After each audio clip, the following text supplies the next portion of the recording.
उजनी धरणाच्या पाणक्षेत्रामध्ये वाढत असलेल्या दमदार पावसामुळे व पुणे जिल्ह्यातल्या पावसामुळे साधारण भीमा नदीला पूरजन्य परिस्थिती आलेली दिसत आहे। आपण पंढरपुरामध्ये चंद्रभागेच्या पात्रामध्ये आहोत। चंद्रभागा पात्र हे दुतर्फी वाहताना दिसत आहे। आपण पुंडलिकाच्या मंदिरापाशी असं पुंडलिकाचं मंदिर असेल, इतर मंदिर असतील, लहान मोठे मंदिर असतील, पूर्णपणे पाण्याखाली गेलेले दिसत आहेत।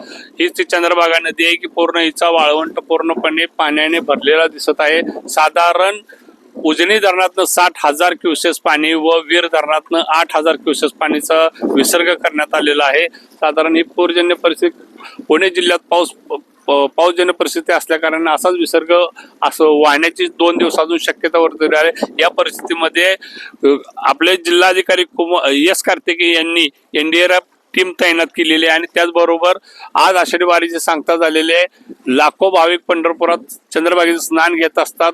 चंद्रभागेत स्नान घेण्यासाठी येणाऱ्या प्रत्येक भाविकांना आता मज्जाव करण्यात आलेला आहे। कोणीही घाटावरून खाली येऊ नये अशा पद्धतीच्या सूचना देण्यात आलेल्या आहेत। एनडीआरएफ टीम तैनात आहे आणि अशा पद्धतीनं प्रशासन पूर्णपणे सज्ज झालेलं दिसत आहे।